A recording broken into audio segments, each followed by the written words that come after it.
Welcome to the Winged Wheel Podcast. Here to talk all things hockey are your hosts, Brad Crisco, Ryan Hanna, and Evan Lobsinger.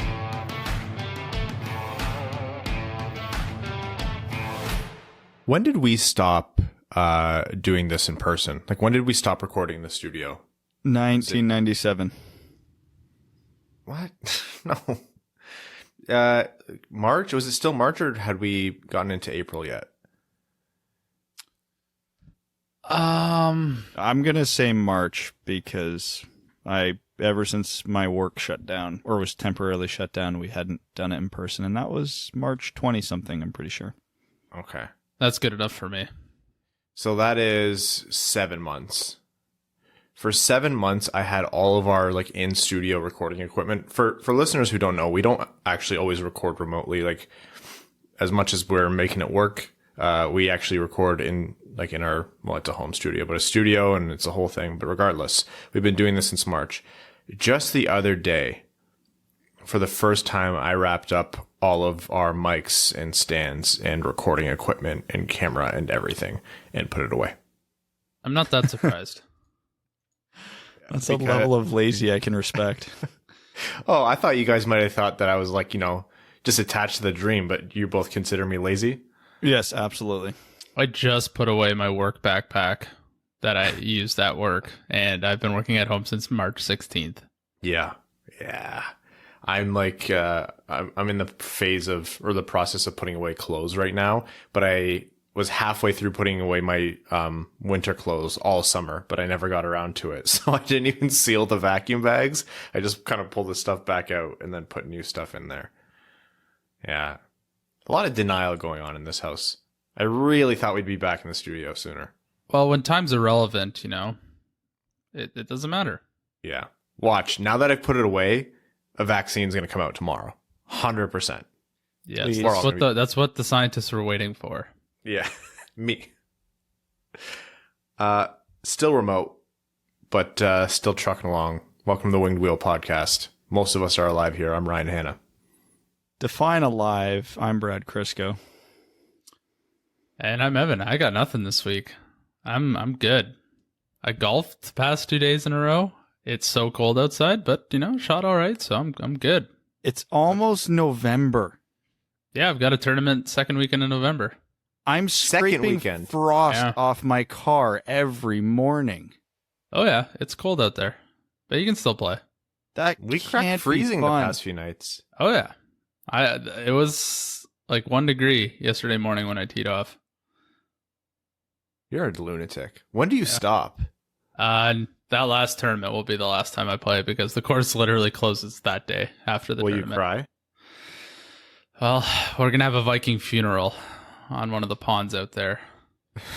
What, are you just like setting your golf clubs out on the raft or out? We'll just send all of our old hand-me-down drivers out into the raft and light it on fire. People are like, on November 18th, the day after, whenever that is, people are going to be like, hey, is Evan okay? Has he been taking uppers before the podcast? He's way more talkative recently. Like, no, he just has nothing else to do now, so he really focuses nothing on else the to do with that limited amount of energy I have at 9 p.m. He's got frostbite now. He literally can't sleep. No, he's going to come up with new, like, advanced tracking metrics, like, completely solve how to track and predict goalies and defense, like, at 19 years old, just because he has literally nothing else to focus on. Yeah, and my big project at work will be done, so I'll have so much time.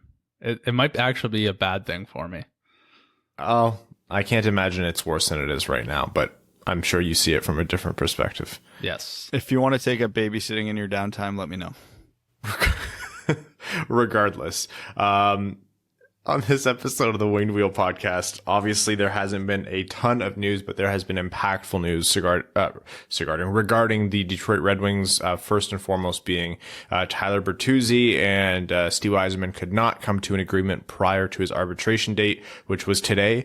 And so the hearing went on, and there will be no pre-arbitration settlement or contract decided for Bertuzzi, and we'll get more into that in a second. We'll also be talking about what this might mean for Anthony Mantha and his RFA contract that's still to be signed.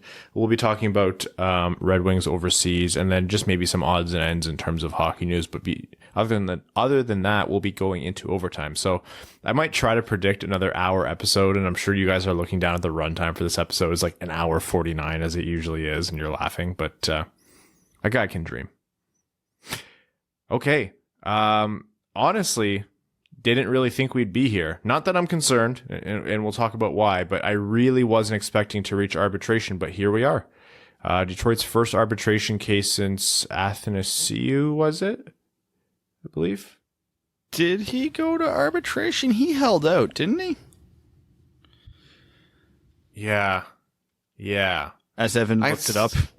Yeah, that was so long. Like, in terms of, like, how we've been perceiving time, that feels like a decade ago. Regardless, this is kind of the first big roadblock or serious signing story since Yzerman came aboard, and it looks like he and Tyler Bertuzzi really couldn't come together on a deal, and so a third-party arbitrator is going to be deciding a 1 or 2 year contract. And Bertuzzi. It's surprising after the figures came out of what each side was asking, because the Red Wings' offer was $3.15 million. Bertuzzi's ask was $4.25 million, which I thought was very reasonable from Bertuzzi, even given the current end of the world. So Twitter the last couple of days has just been an endless stream of conspiracy theories about how two parties can be so close on something where both sides are seemingly so reasonable and not get something done. So the sticking point, I would guess, is term. Maybe Bertuzzi wanted 6, 7, 8 years. Yzerman was only offering short term. It could be vice versa, but that sounds like the more likely to me. Now with arbitration, it's going to be a 1 or 2 year deal. I'm guessing it's going to be a 1 year deal because a 2 year would walk him right to unrestricted free agency. And even if the Red Wings don't consider Bertuzzi part of their long-term plans, it would be silly to lose him for nothing. So I think when the arbitrator says, here's the 1 year offer, the 2 year offer, or however that works, the Red Wings are certainly going to go with 1 year, and then we'll be right back here next summer, hopefully in a world where money's flowing a little more freely, everything's not so tight. Bertuzzi can maybe ask for his $4.25 million, and Steve Yzerman will go, sure thing, bud, here you go. I've been thinking a lot about it, and my initial thoughts were what you just said, Brad, where 1.1 million apart isn't a little bit, but it's also not a lot, really, unless you're talking about a crazy long contract, which brings me to your second point, which is that it's likely term. I don't know whether it's Bertuzzi's asking to be walked right to unrestricted free agency, which obviously Yzerman won't do. You're either taking a 1 year deal or you're buying UFA years, or Bertuzzi's asking for like 7 or 8 years, and Yzerman doesn't want to commit that long, especially at the dollar value that Bertuzzi's likely asking for. That said, it's really just a complete unknown, right? Like Helene said on the previous podcast, we have nothing. We have nothing when it comes to Steve Yzerman. Very little of this ekes out. If we were going to find something out, it would have been through like Bertuzzi's agent or something. There's really no indication. Term makes the most sense as a sticking point. But who's to say this isn't Steve Yzerman saying, no. Like, no. This team has been mired by guys who have been overpaid by $1 million or $2 million or, $500,000 for too long. No, this is my number and this is what we're doing. Like, it's a hard stop. No, like, this is what you're taking or you aren't playing, or they're super comfortable with the number that the Bertuzzi camp came up with, and they'll be more than happy with what the arbitrator comes up with, because I think historically the arbitrators always go not in the middle, but certainly not higher than what the Bertuzzi camp has asked. So I was thinking along those lines, and that did make sense to me, because if you're comfortable with $4.25 million, of course you'd be comfortable with like 3.75 if that's what the arbitrator deems, but that's on a 1 year deal. Right? So even if you're comfortable with that number, the Red Wings have infinity cap space right now. And yeah, Yzerman is very clearly hoping to weaponize the cap, so he does still need to be careful with the dollar figures for this year. But I can't see Yzerman playing hardball over $500,000 on 1 year. Like 1 year. That's why I keep coming back to term, because again, as Ryan mentioned, he's got to buy any deal north of 2 years, he has to buy UFA years, which at that point, Bertuzzi's likely asking for more than 4.25, because the longer this goes, the higher Bertuzzi's ask. He's like, okay, if you want to sign me to a 5-year deal, that's walking me to age 30, which means I'm losing 4 UFA years, 4 opportunities where I could cash out. You're paying me more. So his 1 year ask could be $4.25 million, but it's more likely his 5-6 year ask, whatever it might be, is probably closer to $5 or $6 million. So even though it's easy, and like I said, my initial thought was they're only $1.1 million apart, they are very likely not $1.1 million apart on a longer term deal. This might just be Yzerman saying, all right, let's just see what the arbitrator says, and we'll revisit this next summer. Yeah, that's a really, really important point. The numbers filed aren't necessarily what they've been fighting over this entire time. All their talks could have been saying, yeah, we're going to go for a long-term deal. That's what we're going to try to work out. And if we can't figure that out, then we'll let the arbitrator figure out the short-term deal. So, yeah. I was trying to find out who the last Red Wings were to go to arbitration. Did Peter Mrazek go to arbitration? I can't remember.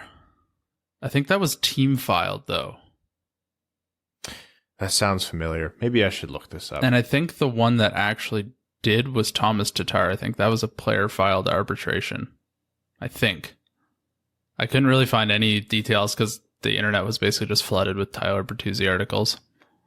Yeah. But those are the 2 most recent that I could kind of think of. I'm sure we're going to get, like, people will tweet at us telling us. There's probably one last season that we just don't even remember. There's probably 1 2 weeks ago that we probably don't even remember. Our brains are just fried at this point. The thing about Tyler Bertuzzi is, I think you're right, Brad, in that Yzerman's probably not going to get stuck on, a minimal amount of dollars when you have so much space. And, he might not view Bertuzzi as the main core, like the Larkin level, but there's no denying that Bertuzzi is a very useful player for this team. But it also sets an example for the Mantha negotiation, right? Mantha didn't elect to use his salary arbitration rights. He is exposed to offer sheets, but as we've said before on this podcast, because of the compensation on offer sheets, please, someone make a stupid move and give Detroit 4 first-round picks. You've set the tone with the Bertuzzi contract, and then Mantha knows exactly how serious you are. Yzerman, since he came into Detroit, has not signed a single contract longer than 2 years unless it's an entry-level contract. The longest contract he signed is 2 years. I'm not sure that he has that confidence yet in the team or those players to be signing longer-term deals at any kind of significant dollars that he's uncomfortable with. It could be that he, doesn't have a solid assessment. Like he's not completely sure that Bertuzzi is going to keep this up for a long time. This could be, not wanting to buy UFA years, but not wanting to walk him right to unrestricted free agency. It could be literally the $500,000. Maybe that matters to the Red Wings right now financially. I don't know, but the fact that it's made it to arbitration does kind of indicate to me that there is a hard line in the sand being drawn here. I'm not really saying that it's necessarily like a contentious thing. Like they could be very amicable still. They could just be saying, all right, well, let's let the process take its course. No hard feelings. You're about $1 million apart. So what are you going to say in that hearing that's going to hurt, this player's feelings or whatever? Cause that's happened a lot with arbitration. I don't know. I kind of get the sense that this is maybe a foot being put down, not 100%, but I just think that maybe we weren't considering that enough before. And it sucks to say, but we also can't overlook Tyler Bertuzzi as a player in this entire scenario, because Tyler Bertuzzi is a very good player, and saying that his numbers are heavily propped up by his line mates is very, very unfair to Bertuzzi for who he is and what he does. But his numbers are very heavily propped up by his line mates and who he's playing with, because he's not a 50-point scorer on the second line. He's not a 50-point scorer on the third line. I think even the most diehard of Bertuzzi fans can agree with that statement. And I consider myself in that category. I'm a huge fan of Tyler Bertuzzi, and I hope he's part of this long-term solution here. But he may be a top-line player for the next 10 years, but that's only so that if that happens, that's likely because we're trying to get players better than him on the second line to balance out the scoring. So if Zadina turns into what we hope he could be, he's not going on the first line because, secondary scoring and whatnot. So it very well could be, like Ryan said, this is just the hard line. Yeah, I'm always very careful. I think I get more nervous talking about Tyler Bertuzzi than any other Red Wing on Twitter, because people are so vehement about making sure that no one's saying a bad word about Bertuzzi. And look, Bertuzzi's been a 50-point or at least a 50-point pace player for the last 2 seasons. He's still young. He's still 25. I really do believe in Tyler Bertuzzi as a player on this team moving forward. I think he's a great player. I think he does a lot tangibly. You look at his counting stats, his points, whatever, he's great. But the guy brings heart and soul to the ice, and he works his ass off. He doesn't get to where he is only by playing with Larkin and Mantha. He did that by working his absolute butt off to make sure that he can keep up with them, improve his game, and we've seen that improvement. I love Tyler Bertuzzi. He's a fan favorite for a reason.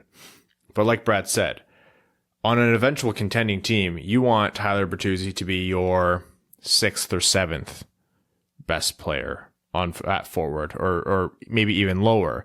Not to say he might not slot into the top line, but let's say your lines were ordered in terms of who, best players to worst. You don't want Bertuzzi to be on the top in the top 6. You want him to be more of a middle 6 player, because that means you've stocked up on talent. And that doesn't mean you don't want him to score 50 points, and that doesn't mean you don't want him to succeed, but you also don't want to treat him as a, lockstep 100% certain piece of this concrete future like Larkin might be. And again, we even talked about it just a few episodes ago with the heater Jonatan Berggren's on in Sweden, where we very realistically could be looking at a second line for the Red Wings one day of Berggren, Veleno, and Lucas Raymond. There's a very reasonable chance all 3 of those players are better than Tyler Bertuzzi. And yet Bertuzzi could still be on the first line to allow that second line to be as good as they can be. So again, you need players like Tyler Bertuzzi. You absolutely need those complementary players who are good, who are legitimately good hockey players, if not line drivers, to slot in with your Larkins and your Manthas. But the catch is, you don't pay those complementary players like the Larkins and the Manthas. And again, I'm not saying they're the same player, the same situation, et cetera, but that is exactly why Justin Abdelkader got overpaid. And that is exactly why it screwed over the team for the next 10 years.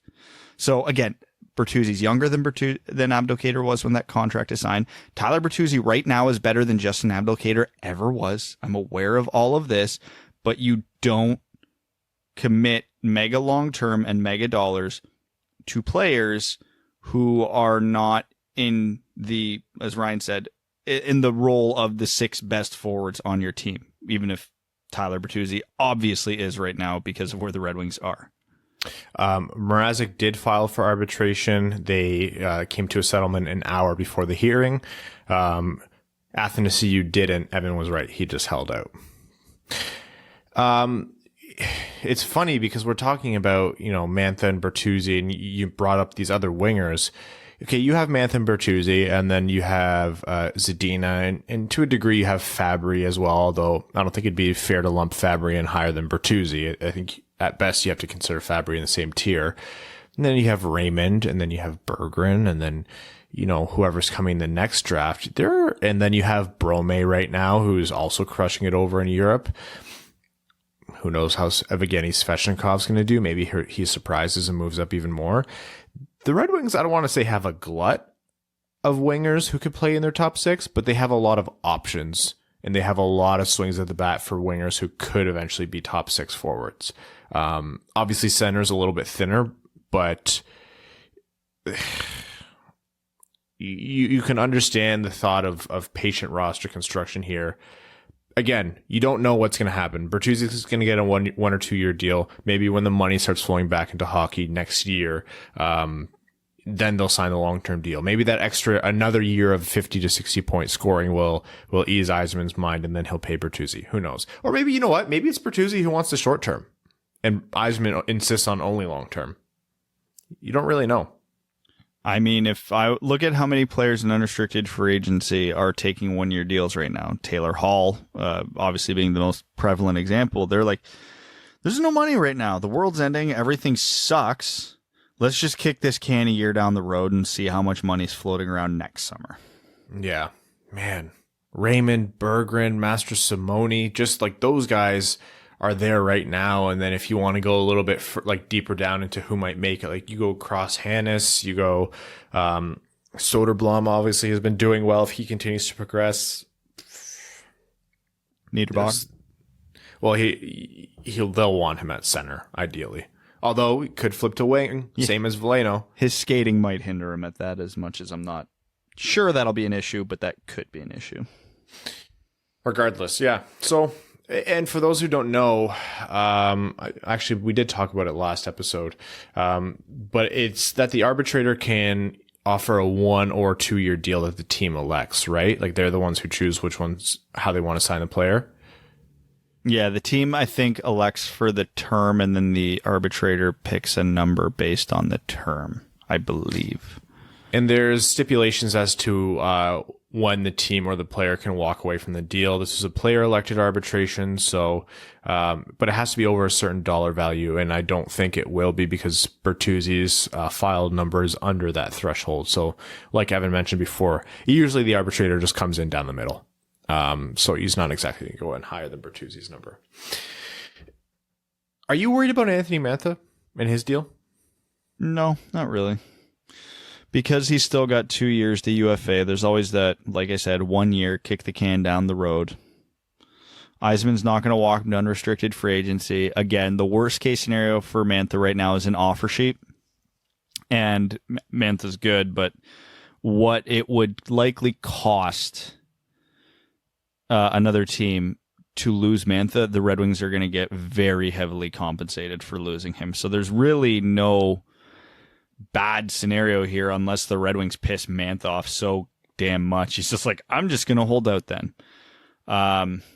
Or demand a trade, but I can't see it getting that bad. That's like the nuclear option. Again, Mantha is fascinating to me because if I'm Mantha, I am absolutely angling for as short a term deal as I can get because there's not enough money. I haven't played enough games, and I know if I play an 82 game season, I'm going to kick the door down and get my payday. Where the Red Wings might look at it and go, okay, well, yeah, he's been a consistent player the last couple of years when he's played, and he really had his breakout this year that we all kind of knew was coming.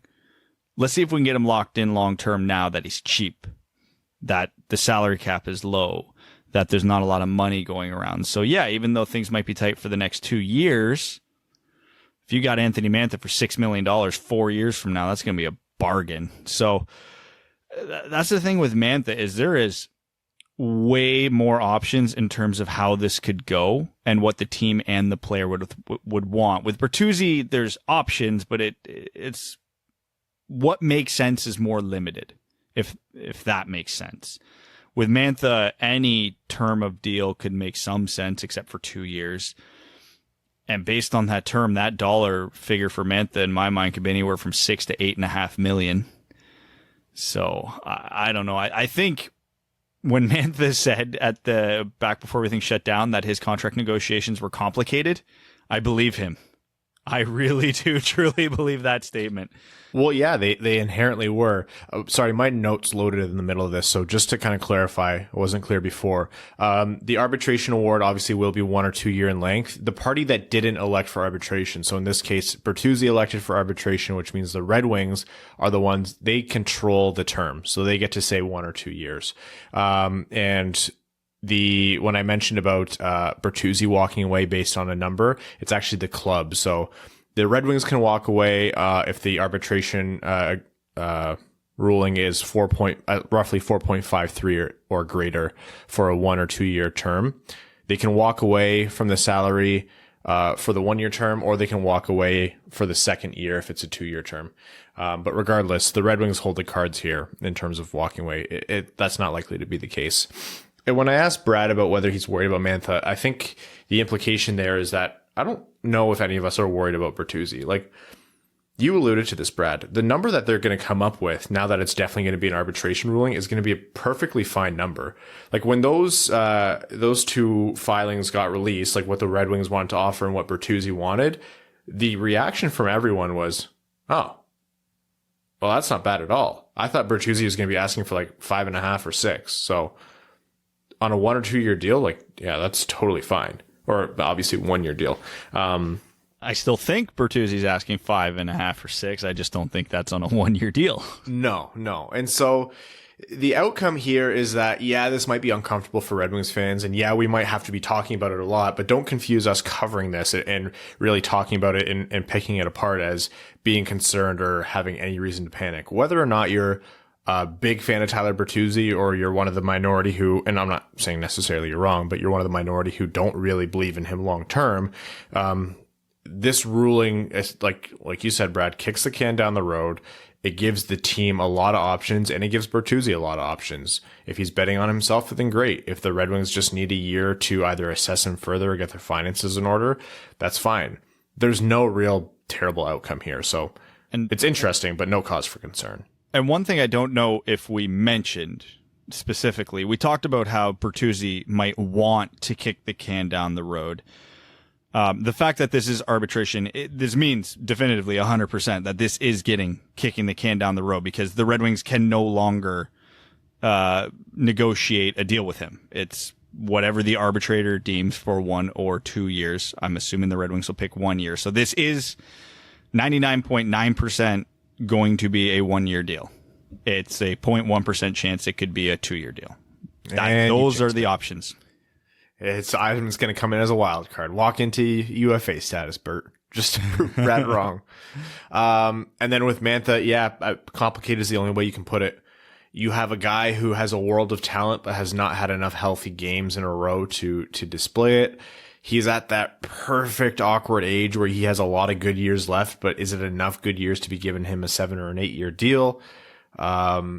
Does he fit into the future in terms of the next iteration of this team that's successful enough to challenge for a cup, or do you maximize on that value now by signing him and moving him? There is a lot in play with Mantha, and it's kind of an uncomfortable topic for Red Wings fans, but the reality is I can't say for certain that he's going to be on this team moving forward. If he's don't you be the one to start this. I've held off for a long time. I'm not going to lie. I've held off on this for a long time. So, here's the thing, and here's the issue I have. Like, if we're talking about trading Mantha or Bertuzzi for value, oh, yeah, it makes all the sense in the world. They're worth a ton right now. You would get a heavy return on them. We all saw the Red Wings last year, right? With them, how bad they still were. Could you imagine the Red Wings as they are without Mantha for, like, just say 2 full years? Just think he's not. Lucas Raymond's not coming this year. Berggren's not coming this year. Veleno's not coming this year. There is such a thing as going too nuclear, and you do what the Coyotes did and the Sabres did, and the holes they're still digging out of. Man, you got to keep some good players. So I can understand trading Mantha and Bertuzzi for value, but just from a practicality standpoint, I don't see how the Red Wings get through the next few years without them. Yeah, I think if it happens, it's not happening soon. If there's a short-term deal being signed here, then I think it's a little bit more likely. But at the end of the day, I just think that might be on the horizon. It might be something to start considering long-term. I don't think it's going to happen. If it does happen, which I'd give it, it's still a pretty small percentage in my head. I think it's still a ways away. The contract negotiations, yeah. I don't want to say I'm concerned. I'm very curious. those ones in my mind hold a lot of weight. It's a lot of the definition of how Yzerman's going to be handling this team. It's a lot of the definition of where Mantha's going to be fitting in the future. It's going to do a lot of predictive, reckoning for the Red Wings. So the hearing was today. We'll know by Tuesday about the verdict, which means by midweek episode, we'll be talking about what Bertuzzi's contract is. And as for a timeline for Mantha's contract, who knows? If the season starts January 1st, like some people think that, and the Red Wings are getting an extended training camp, as one of the 7 teams who didn't get to go into the play-in bubble, like the NHL said, we have at least a month to worry about Mantha's contract still. Yeah. That's a lot of time. Okay. Let's move into the Red Wings over in Europe. Let's talk more about Jonatan Berggren. Yeah, let's talk about the SHL, aka Red Wings Development Camp. It really is. There are so many.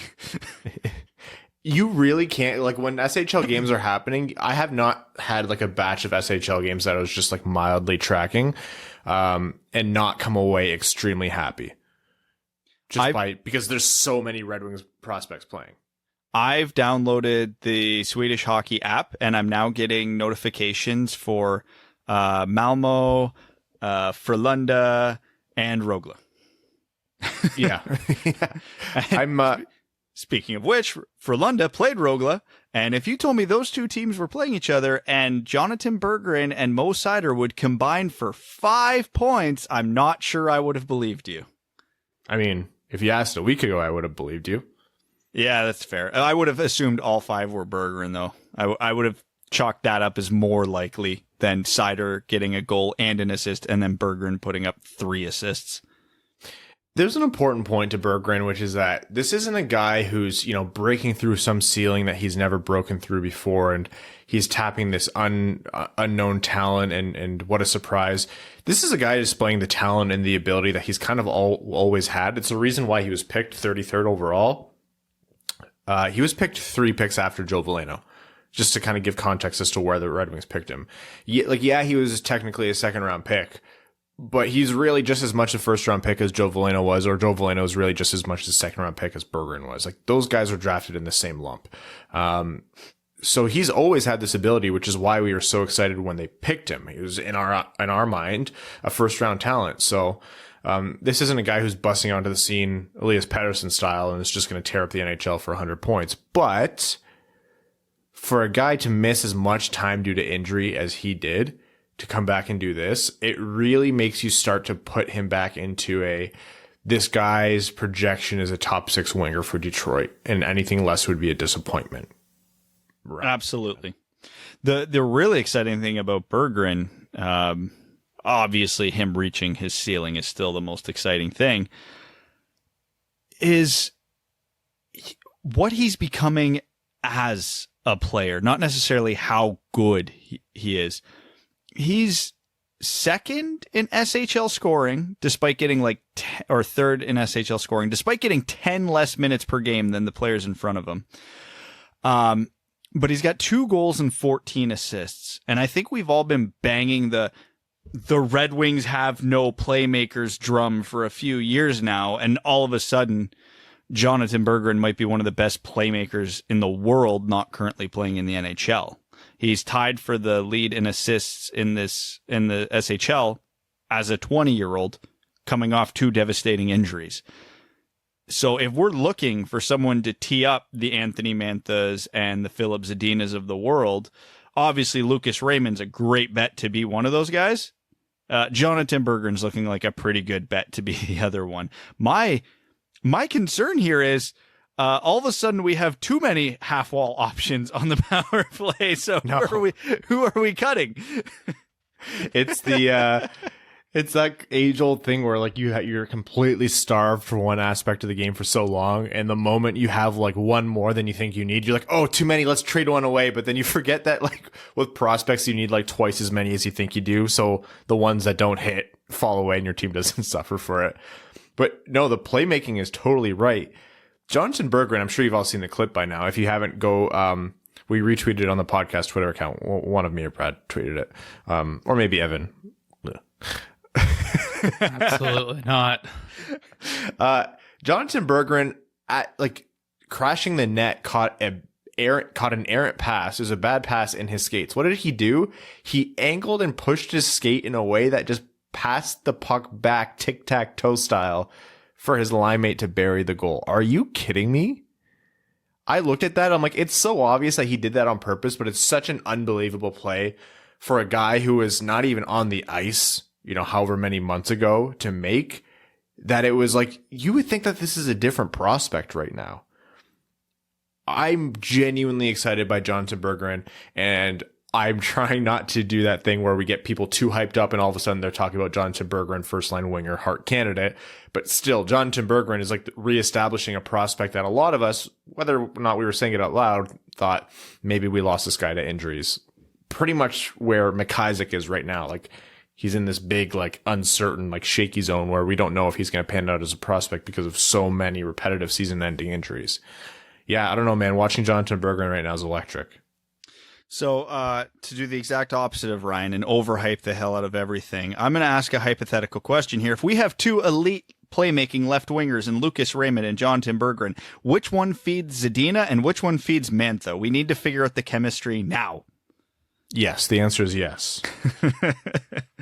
No, that is a great problem to have, though, because those could be two legitimate pairings that play together for a while. And by a while, I mean a few years. I'm not saying a decade. Because by the time Berggren comes over and plays in the NHL, Mantha will probably be 27 or 28. But still, point stands. You could build real good chemistry on the power play, especially if you have two elite playmakers like Berggren and Raymond should hopefully be, and two elite shooters like Anthony Mantha and Filip Zadina are. It's easy to forget, but the Red Wings at their most dominant, you're talking mid 2000s here up until mid to late 2000s. They had, of course, Datsuk, Zetterberg, Holmstrom, but then they had a lot of other forward options, all the way down to the third line where these guys could mix and match at will. If chemistry fell off between, Franzen and Zetterberg, you slotted Filppula up, or you moved whoever the hell it was at the time, like Michael Samuelsson or something like that. These guys would mix and match and move up and down the top nine forwards in the roster, and that's why the Red Wings were so difficult to play against. They had four lines of talent to beat you with, essentially. It's the model that a lot of people clamor for now, where you're don't put out a stupid boomer beat the hell out of you but can't skate John Scott line. Sorry to all-star John Scott, but it wasn't always Datsuk, Zetterberg, Holmstrom. And so it's no surprise that the Red Wings, what they're looking to rebuild here is that glut of talent where they're not relying solely on Larkin, Bertuzzi, Mantha. You can't. We saw that even at the beginning of the year was exciting. Teams zeroed in pretty quickly, and then those kinds of dominant Bertuzzi, Larkin, Mantha game became fewer and further between. No fault of their own, but you need to have more than three players. Having an embarrassment of riches is something that A, the Red Wings haven't had in a long time, and B, I would say necessary to proper development. Half the prospects that you know and love and think are going to make the NHL really aren't going to amount to much. That's just the way this kind of thing goes. So I think it's fair to overhype, but also consider that this is a necessary part of the process. So it's not like there's any kind of standard or my stupid speed limit analogy. The Red Wings aren't blowing past the speed limit here. They're just kind of doing what they need to do to restock the forward pipeline. Also worth noting, Matthias Brome is tied for 7th in scoring in the SHL as well. Yeah. Brome's looking like a good signing. And also Theodor Niederbach just had another 4-point game in the J20. Was it 4 or 5? Oh yeah, it was 4. It was 2 plus 2. Yeah. So, so that I forget who tweeted it, but that guy who tweeted that, basically the SHL is just the Red Wings development camp. It is true. Soderblom's developing well. Lucas Raymond's playing well, even if his stats have cooled off a little bit the last few games. It's fun times over in Sweden. It's to the point where Niederbach didn't get the call for the World Junior Camp for Sweden, and the Red Wings still have 4 other players on the roster, is it? I believe it's 5. Yeah. So quite a bit to be excited about. Mo Seider scored his first goal in the SHL, which is good. Just kind of threw the puck at the net. Seems to be playing well there. Is immediately a fan favorite. What I really loved is that people like right away are talking about how mature his defensive game is.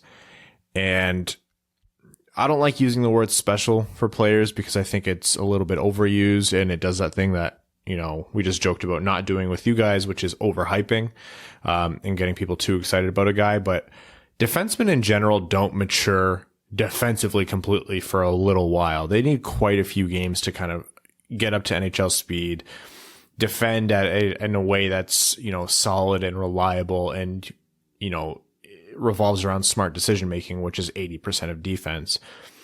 Moritz Seider is being talked about like they're like, this guy's defending like he's 30 years old and already an NHL veteran.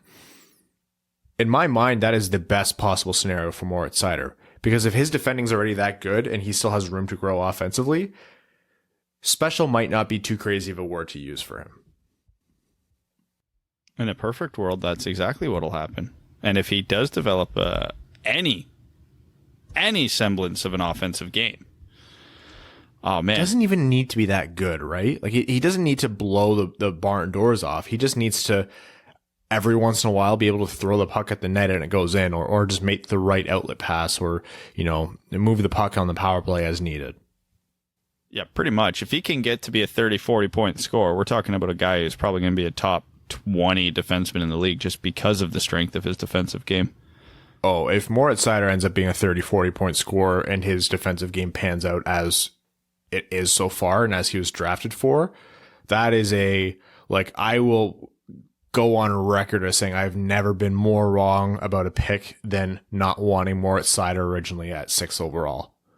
Like, that would be, they would knock that out of the park. And that's, you know, irrelevant to any other players that might have been picked there or picked after Seider. So we've talked about Raymond, Niederbach, Seider, Berggren. Yeah, Brome continues to just be a solid player over in the SHL. This is a guy who, in the meantime, might be looking at getting some serious ice time in Detroit as the Raymonds and Zadinas and everything kind of get more, either move over to North America or get more acclimated to the North American game. And you're both nodding, and people can't hear you nod, and so I'll just kind of narrate. Brad is looking. That is back and forth. my and what's next nod. Keep it coming. And the only other point I have here, other than that, before we jump into overtime, is unsigned UFAs. Mike Hoffman, Michael Granlund, Duclair, Kovalchuk, Hala, Vatanen, Galchenyuk, Hamonic, and Athanasiou. Haven't moved yet. Any of those guys you think relevant to Detroit, or any of those guys you think have very obvious moves around the league? I don't think there's a lot of very obvious moves for anybody right now. And I think that statement held true right at the beginning of free agency. It truly is weird times. For the Red Wings, unless they buy out Nielsen, I just don't see the roster space, because, again, on my rough depth chart right now, I'm not even sure there's room for Adam Ernie, who they have already re-signed this year. And again, if we lose Adam Ernie, I'm not devastated. I still have terrible trust issues with our coach to make the right decisions, so I still get worried about things like this, even though I probably shouldn't. But if the Red Wings were going to sign one more free agent, it would almost certainly have to be a forward. I would want Athanasiou for the pure chaos factor of it. But realistically, I think the best bets for them, if they were, I think Eric Holla would be an intriguing center option. And again, get him on a 1 or 2 year deal. He would have good value at the deadline. Duclair would be a fun reclamation project, but doesn't, again, based on what Yzerman looks for in a player, I don't think that's overly likely. Same goes for Alex Galchenyuk, but I think he would be a worthwhile reclamation project. At worst, a usable third-line player. But, yeah, nobody really jumping out to me saying, the Red Wings should do this. But, couple fun options. Yeah, just in terms of, Well, this Svechnikov keeps coming into my mind. Doesn't matter where you land on Svechnikov. The guy needs a look, and you can't keep filling in the roster. So if Nielsen gets bought out, that's great. That still could technically happen with the Bertuzzi arbitration. I think it's 2 days after the decision. So that would make it Thursday, Friday. They'll have a 24-hour window. They cut everything down. Originally, by rule, it was supposed to be 3 days after the decision was doled out. There would be a 48-hour window, but now it's 2 days after the decision. It's a 24-hour window. New COVID rules. Okay, and with that, we're going to jump into overtime a bit sooner than usual here. We're going to start out with our Patreon supporters who allow this show to happen and give Evan the free reign to just kind of nod aimlessly at us. Thank you so much. I couldn't ad-lib an insult to you in time, but I noticed that we had your attention for a second, so I had to throw something your way. Cody Stark says, thanks for drawing my name for the Upper Deck cards. Congratulations, Cody. So that is 2 Upper Deck boxes that we've given away. So 2 more to come. Is it, Brad? Yep. 2 more. Yep. Cody says, I tested positive this week for the Rona, so this was great for the spirit. Too bad I don't have any hockey to watch during quarantine. Trying to find an online stream for these European games is actually worse than the symptoms I have. Thanks for helping me get through. Well, first of all, get better, and glad to hear that your symptoms aren't too bad. Secondly, I feel your pain about the streams. Oh man, is it difficult to watch consistently. Garrett TV. Ooh, Garrett says, Namaste Hockey Amigos. Can you spend a few minutes discussing the differences in player development on international ice versus North American ice? Very quickly, international ice is substantially bigger, notably more wide by a good margin. It opens up the ice a lot. Some people say it's better for the offensive game. A lot of people, I think, fairly say it slows the game down too much because players can just possess the puck for way longer. I'll tell you, as a player, it's fucking exhausting to play on that ice. So if you care about their endurance or anything like that, I don't know.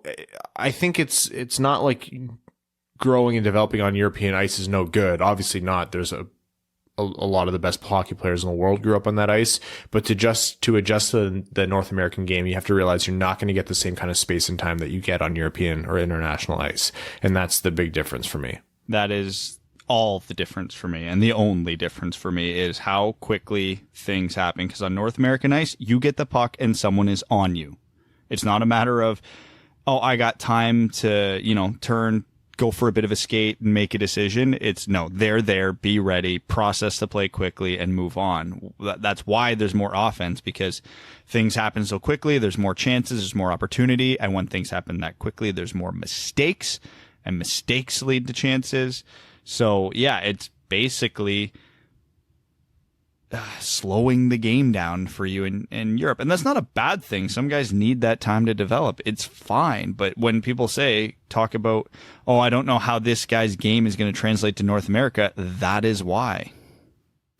Bonus question for Brad or all of us. What's our favorite album to come out since Hybrid Theory dropped 20 years and 1 day ago? Mine might be You're a Woman, I'm a Machine by Death from Above 1979, Yay Toronto, or As the Palaces Burn by Lamb of God. Oh, if I had to narrow it down to one. I'm just gonna go with White Noise by Paris. I've been listening to that steadily for 6 years. I can't not pick it. I've listened to it so goddamn much. I'm hardly kidding when I say it's probably 2 of the ones that are up there are the first Mumford & Sons album, Sigh No More, of their major ones, and Migos. Yes. Of course. The Duality of Man or something like that, right? Dylan Krill says thoughts on Gustav Berglund. He was listed on the U20 roster. I'd love to see him given a chance to show his offensive skill. I'm still lukewarm on him. I'm happy he's well outperforming his draft slot. But let's not forget, bottom pairing defensemen on World Junior teams almost never turn into anything special, even if they do crack the NHL. So if he becomes an NHLer, great. I still view him as a tremendous long shot. Cameron Swick says, since we've been talking about music so much on Overtime, I'd ask you about this band from Niagara. St. Catharines area. My Son, the Hurricane. Met them a few years back at a tiny folk festival in northern Michigan and fell in love with their music, and all of the members are really nice and down to earth. Still talk to them sometimes. Question is, have you heard of them? And if so, how big are they in Canada? No and not. Nope. Yeah, I have no clue. First I'm hearing of them. They aren't well known at all in the States and have no knowledge of Canadian radio. Funny thing, I don't either. Yeah, my radio is entirely my phone. Yeah.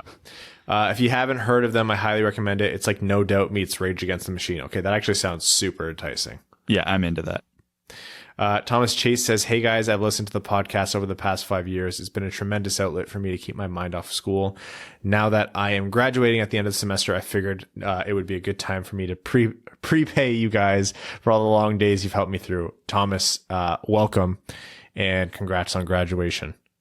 Now to my question. Let's rewind the clock to the end of the 2015-2016 season. If management shifted direction sooner, could we have gotten anything in return for Abdelkader, Helm, or Eriksson? Thanks for the amazing content. 2015-16 season. Jesus, I don't even remember what Helm and Abdelkader did that year. Was that before or after his drop off? Whose? Abdelkader's. That would be... I'm literally pulling up the stats as we speak. So Abdelkader had 19 goals and 42 points that year. Yes, we would have got something for him. I still don't think it would have been anything more than a second round pick. But hey, if we literally gave him away for free that summer, we would have been better off. Darren Helm, maybe not as much of a return, but I mean, Darren Helm's always been the low scoring PK specialist, and those always carry value, even if it's not crazy high value. So, yeah, would have got something. People might not remember, but Jonathan Eriksson, a lot of deadlines would get a lot of talk about, contending teams wanting to add stability to their blue line.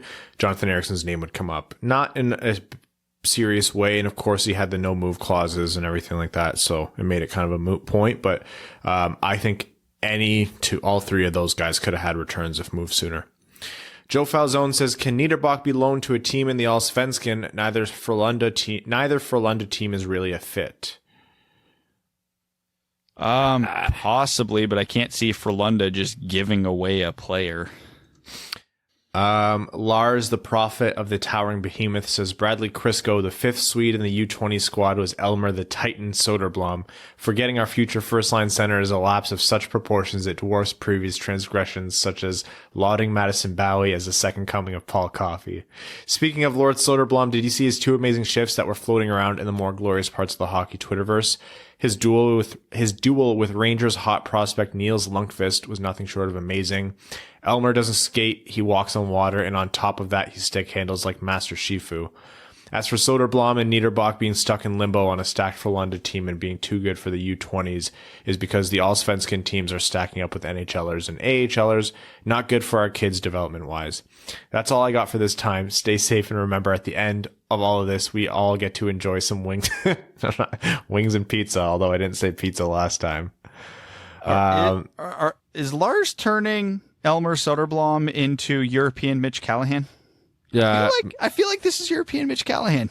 If Soderblom makes a team, he becomes European Darren Helm. Yes, that is as factual as ever been. But he's got to get there first. If you are so inclined, at least that's what Ryan said, and he is on the interweb, so it must be so.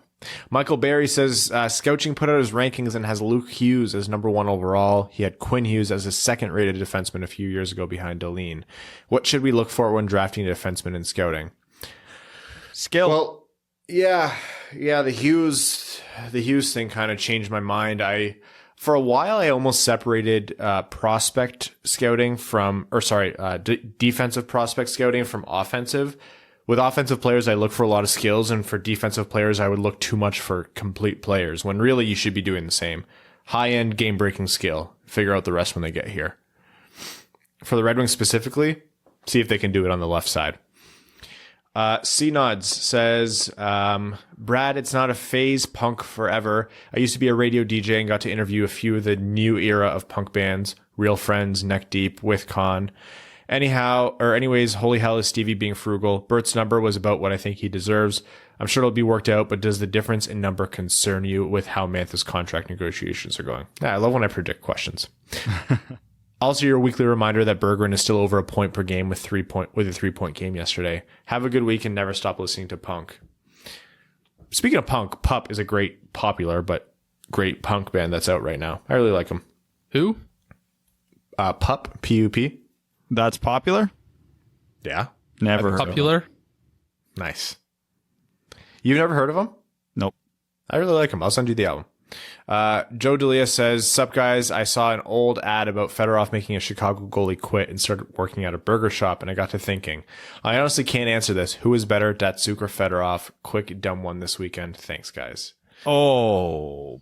It's a tough question that I really shy away from. Because, look, people really are already forgetting how dominant Fedorov was. Like, one of the best players on the planet at his peak. Hart Trophy winner. That's got to be the tiebreaker, right? That's got to be the tiebreaker. He won a league MVP in a league that featured Mario Lemieux and Wayne Gretzky and Steve Yzerman.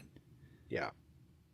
It's got to be Fedorov. And like, they're such similar players. They were high skill guys who were like Selke winners, two-way forces, but would still put up ridiculous numbers. But yeah, Fedorov got more cups than an MVP. So yeah, it's hard to go against that. And he also played defense for a bit. Yeah, and was like good at it. I don't know. Yeah, I give it to Sergei here, but it's really like an embarrassment of riches. You're talking about two of the best players to play the game, like two of the highest skilled players to play the game, and two of the most complete players to play the game. Man, you look at Red Wings compared to like the Leafs and stuff, like other prolific teams. Duncan Cooper, who's a new patron, welcome to the family, says, "Hey guys, brand new patron from Napa, California. I'm a teacher, but also work at a large independent craft brewery on the side. During the busy summer, we started a Ric Flair or LCA style, woo, among the employees during busy hours. I have to tell you, it brought me around on the LCA woo birds. Pure cathartic joy and energy when you hear it echo around the building from employees and customers. We're all the way on the woo train out here. Sorry, Brad." Anyways, question is this: with the emergence of Germany as a new hotspot for prospects in the last couple of years, Bach, Stützle, Seider, Peterka, etc., what country do you see being the next dark horse location for prospects in the future? Thanks for all the incredible content. It's helped me to stay engaged with my Red Wings when I'm so far from home in northern Michigan. Switzerland's an option here. Is that a dark horse anymore, though? I mean, they just had a Norris Trophy winner. Well, people don't really consider them, right? Like, people forget that he's sure, yeah. But people were talking about Switzerland 5 years ago the way we're talking about Germany today. Like, if I'm thinking dark horse, like, we're not really talking about them, I look at Austria or Denmark, although Denmark's not producing as much as they did a few years ago. There's been some decent players coming out of France. I mean, Alex Texier is really good.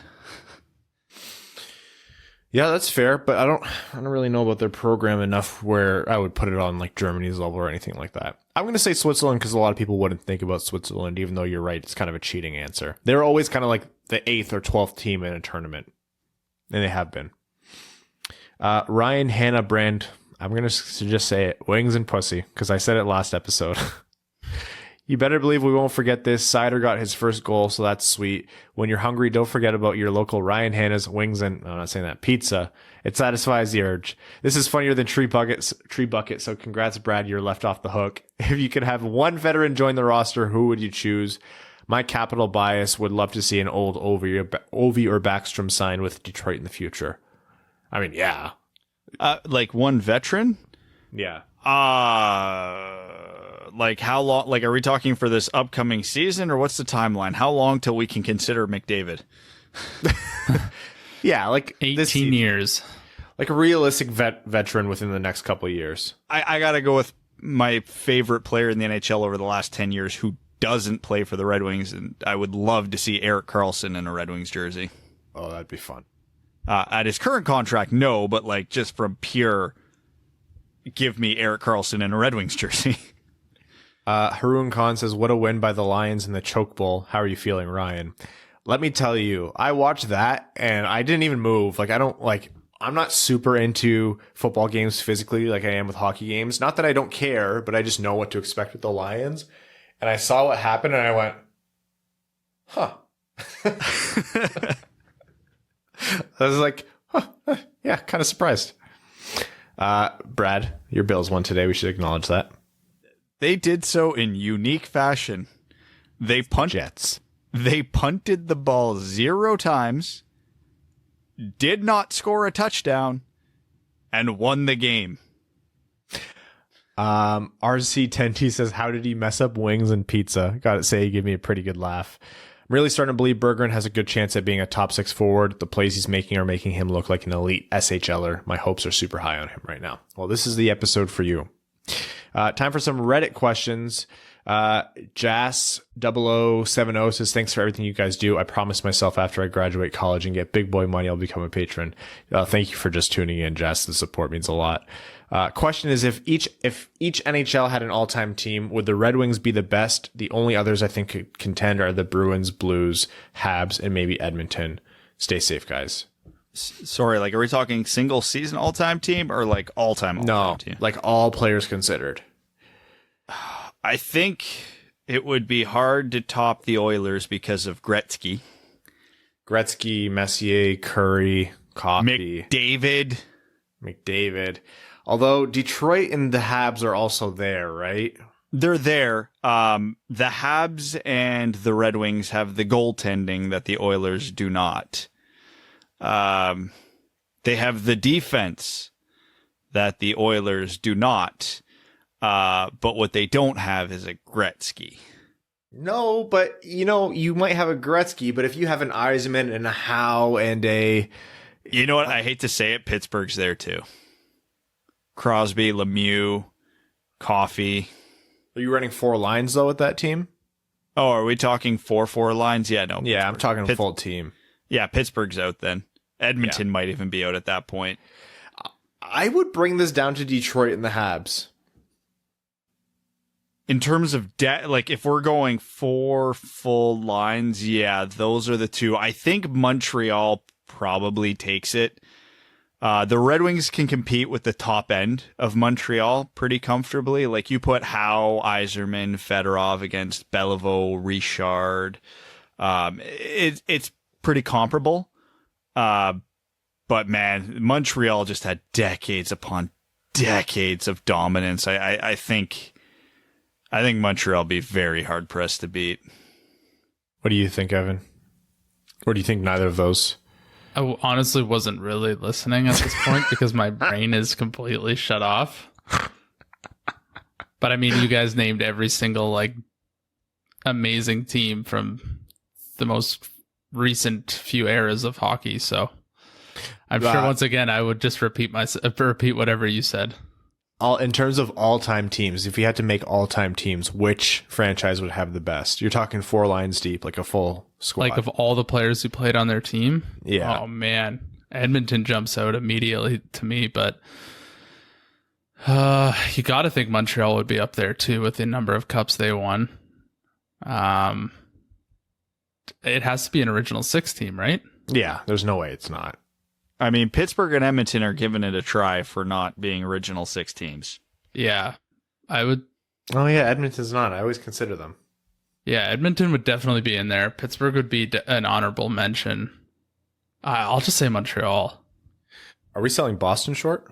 Probably. No, they were not good for a very long time. Max Smash says, could you guys discuss the potential Nielsen buyout in further depth, specifically why the team wouldn't buy him out when we could previously and instead decide to do it now? I see some reasons for it, but I'd love to hear what y'all have to say about it. If they were going to buy him out, the timing's curious because they've had their window. Why wouldn't they have done it already? The delaying it a few weeks doesn't change anything, and there's not some cap loophole that, if they buy him out now, they actually get this amount of savings. It doesn't change anything that way. I mean, to me, a buyout makes sense now that they have some depth. But, I mean, if they wanted to just ride it out for another year just to shorten the length of a potential buyout and have him ride the press box every night, fine. I'm not super passionate about it one way or the other, at least not yet. Yeah, we were talking about this pre-show a little bit, and the only thing I can think of would be that, they originally didn't want to do it because they wanted to have enough, veteran bodies to go out there and play games and shelter the young players, especially ones that are going to be loaned out for full seasons in Europe. But maybe Yzerman said, we were way more successful than we anticipated in free agency. We weren't expecting to get, Ryan and Nemesnikov and so-and-so. So, he's saying, I want to move one more body because I don't want Evgeny Svechnikov to not get a chance now, or I don't want to not give Bobby Ryan the ice time that I promised him. So it's not out of the realm of possibility, but like Brad said, the timing would be curious. Unless there's a free agent like Steve Yzerman threw out a joke contract at like a 2-year deal to an Anthony Duclair, and Duclair called back and said, hey, actually, yeah, let's do it. Oh, shit, we need a roster spot. And then they fire Franz Nielsen into the sun. Again, not likely, but you never know. While we're at it, I still think Yzerman's playing chicken with teams that need to move contracts. Oh, he is. And I don't think he's the only one that's doing it. Every smart GM right now is probably throwing out there, we do not need to take these contracts. Our owners don't have a ton of money these days, so we do not want to take on dead money.